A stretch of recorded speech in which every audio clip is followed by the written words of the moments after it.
दोस्तों, दर्द और अदब का सदियों से रिश्ता रहा है।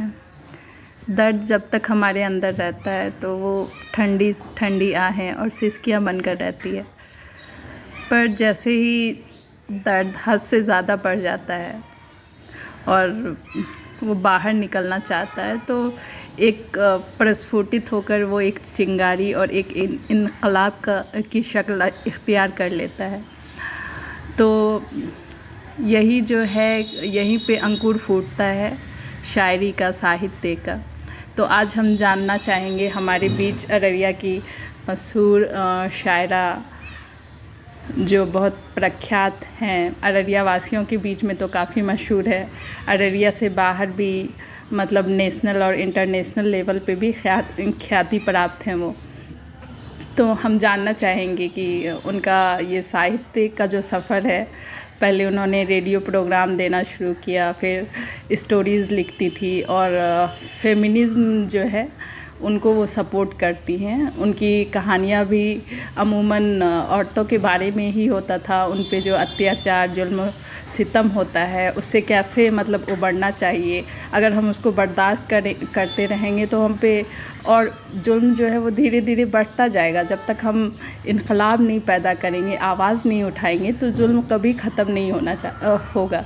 यही जज्बा उनकी कहानियों में, उनकी शायरी में, उनके वक्तव्य में वो जो स्पीच देती हैं तो वो मतलब जगाने का जो स्त्रियों की दुनिया है, औरतों की जी दुनिया है, जो दबी कुचली हुई औरतें हैं, जो कम पढ़ी लिखी हैं या पढ़ी भी हैं तो रीति रिवाजों में जकड़ी हुई हैं, उससे वो उभर नहीं पा रही है। इस तरह से उसको बंधन में रखा गया है। तो उसमें कुछ सही है और जो कुछ गलत हो रहा है तो उससे उभरने का, उसका सामना करने का जज्बा पैदा करती हैं। तो बहुत सारी जो स्टूडेंट्स हैं बालिका उच्च विद्यालय की और उससे भी अलग हट के जो उस स्कूल से नहीं रिलेटेड है, तो जिनसे भी ये मिलती हैं तो उन्हें प्रेरित करती रहती है। तो हर तरह से ये मतलब बहुत लोगों की फेवरेट आइडियल टीचर तो है भी, और एक मतलब इनकी शायरी में भी वो एक परफेक्शनिस्ट जो होती है तो दिखाई देता है कि she is perfect in everything. तो आज हम जानेंगे उनसे, उनकी शायरी के ज़रिया समझने की कोशिश करेंगे। तो बताइए आपने कैसे शायरी का सफ़र शुरू किया? सबसे पहले तो मैं अपना तारुफ कराना चाहूँगी। मैं डॉक्टर फरहत आरा बेगम, मैं बिलोंग करती हूँ अररिया ज़िला के एक छोटे से बहुत इंटीरियर गांव गिरदा से। मैं गिरदा की बेटी हूँ, मैं फ़ख्र से कहती हूँ। और गिरदा से मेरा सफ़र अमेरिका तक का हुआ। अमेरिका के जो बायोग्राफिकल इंस्टीट्यूट का मुझे काउंसलर चुना गया। इसके लिए जो है सबसे पहले मैं अपनी माँ का शुक्रगुजार हूँ, क्योंकि मेरी माँ जो थी वो बहुत आला तालीम याफ्ता नहीं होने के बावजूद भी बहुत ब्रॉड माइंडेड थी और बहुत दूरदृष्टि वाली फीमेल थी। वो बहुत बड़ी बड़ी चीज़ जो है बताती थी, बहुत इससे कि यहाँ ऐसा हो रहा है बेटा, वो ये ऐसा नहीं होना चाहिए, ये जो हो रहा है ये चाहे हिस्ट्री ऑफ इस्लाम को उठा करके देखो वो भी उसमें भी गलत है, या सामाजिक कोई हिस्ट्री को तुम देखो प्राचीन काल से लेकर के तो उसमें भी गलत है। तो नारी सशक्तिकरण का जो हनन हो रहा है, नारी पर जो अत्याचार हो रहा है, उन सारी चीज़ का जो है ज्ञान, नॉलेज जो है मेरी माँ से हमको मिला। और मैं माँ की जो है से बहुत प्यार भी करती हूँ और उनकी हर एक चीज़ से मैं सहमत रही कि मेरी माँ जो कुछ कह रही हैं वो बहुत ही रिमार्केबल है। मैं जानना चाहूँगी डॉक्टर फरहत आरा बेगम साहिबा, आप जो बोल रही हैं कि मतलब रीति रिवाज के बंधन में जो रीति रिवाज है उसकी वजह से ज़्यादा ही अत्याचार होता है औरतों पे, तो क्या रीति रिवाज के अगेंस्ट जाके, विपरीत जाके ही औरतों को अपना हक लेना पड़ेगा, या उसके साथ भी वो अपना हक ले सकती हैं? इसके लिए हमारी जो फीमेल है वह उनको जागरूक होना होगा, उसको अपने जो है अधिकार के साथ कर्तव्य को भी समझना है। बगैर कर्तव्य के बिना जो है अधिकार अधूरा है, अधिकार के बिना कर्तव्य अधूरा है। तो हमको सरकार जो है हर एक उसके लिए फीमेल के लिए अलग से भी कई धारा जो प्रताड़ित होती हैं फीमेल, उसके लिए अलग से भी धारा बनाया गया है, उसको हमको समझना होगा। और ये भी सोचना होगा कि हमको जो सामाजिक जो बंधन है, रीति रिवाज है, वो भी कहीं ना कहीं सही है, क्योंकि हम उसका भी हनन नहीं कर सकते हैं, उसको उस बंधन को भी तोड़ के आगे नहीं बढ़ सकते हैं। अगर उसको तोड़ करके हम गलत चलते हैं तो अगर प्रताड़ित होता है तो फिर मेरा अगला जो बंदा जो हो रहा है वो भी है किसी न किसी का भाई है, किसी का बेटा है।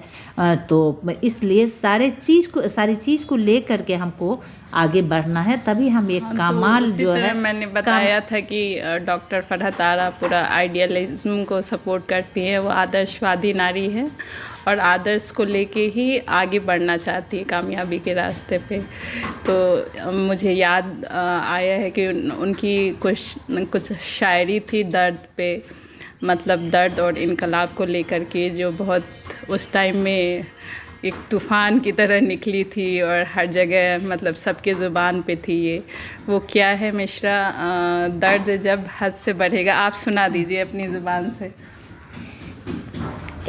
मैं शुरुआत में अपनी ज़िंदगी का अदबी सफ़र अफसाना से मैंने किया, और छोटी छोटी कहानी के ज़रिए मैं जो है हमारी जो दबी कुचली जो हमारी बहन उन्होंने थोड़ा इनक्रेज किया और शायरी की तरफ मेरा रुझान बना।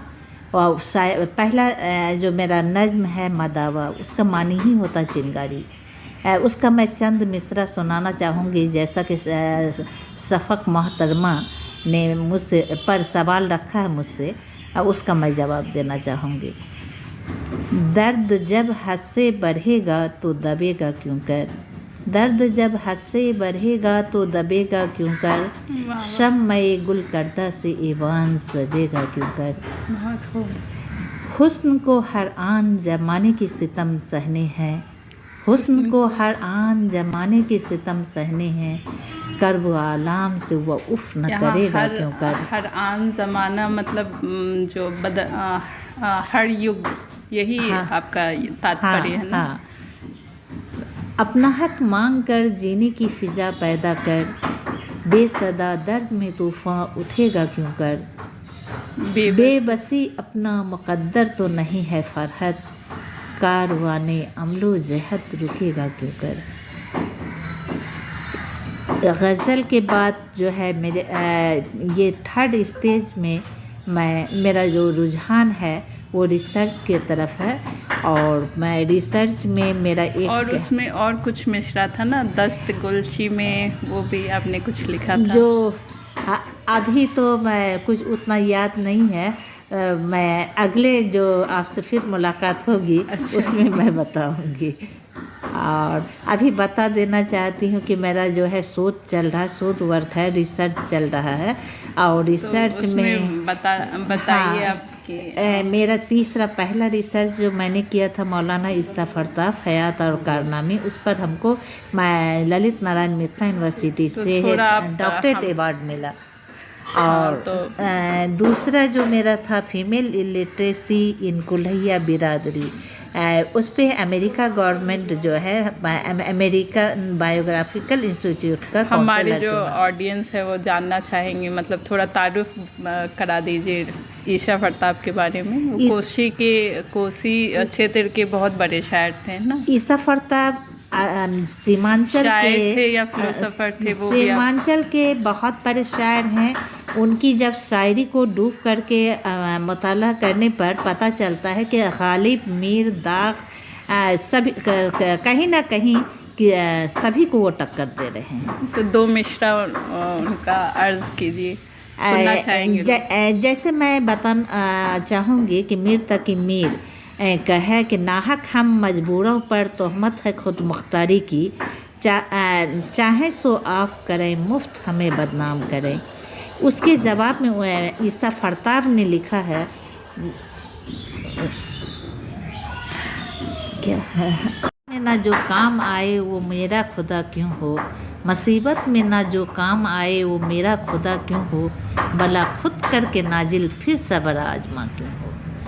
तो मैं इस तरह की शायरी इनकी मुताला के बाद पता चलता है कि फ़लसफ़ा का बुनियाद भी इनके यहाँ है और अलमिया भी है, मज़ाहिया भी है और हर एक तरह की शायरी है। और इन्होंने 3 ज़बान में शायरी की है, उर्दू, फ़ारसी, अरबी, तीनों में जो है ये मुकम्मल और पुख्ता शायर साबित होते हैं। तो आप बस इनकी शायरी से प्रेरित होकर आपने रिसर्च वर्क किया है कि कुछ और उनकी सूफियाना या उनकी पर्सनालिटी में भी कुछ ऐसी ख़ास बात थी जो आपको प्रेरित करती रही और आपने उनको ही चुना अपनी रिसर्च के लिए?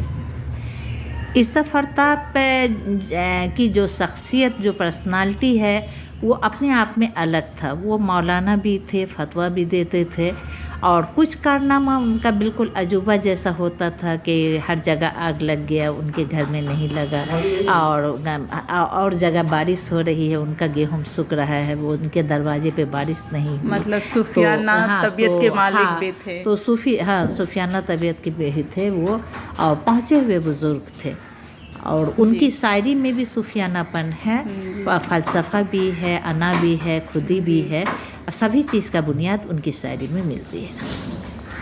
जी, तो आप क्या संदेश देना चाहेंगी हमारी युवा पीढ़ी की जो बालिका है वो जानना चाहती है, उनके लिए क्या मैसेज है? मैं आने वाली पीढ़ी को जो है बताना चाहूँगी कि वो अपने वक्त को बर्बाद नहीं करें, क्योंकि ये समय जो है जो बीत जाता है, गुजर जाता है, फिर लौट के नहीं आता है। और जो समय ऊपर वाले आपको दिए हैं उसको बिल्कुल संजो के हर पल का सही इस्तेमाल करें और आने वाला कल आपको भुला नहीं पाएगा। यही मेरा संदेश होगा बच्चों के नाम। और कोई 2 आप मिसरा या कुछ कहानी सुनाना चाहेंगी? आप जो रेडियो प्रोग्राम देती थी उससे जुड़ी हुई कुछ यादें शेयर करना चाहेंगे? बस आखिरी में मैं अपना एक शेर सुनाना चाहूँगी। फ़िक्र के दुनिया में फ़रहत नए अंदाज से, फ़िक्र के दुनिया में फ़रहत नए अंदाज से, फ़न के दरियाओं का रुख मोड़ती रहती हूँ मैं, फ़न के दरियाओं का रुख मोड़ती रहती हूँ मैं। Thank you.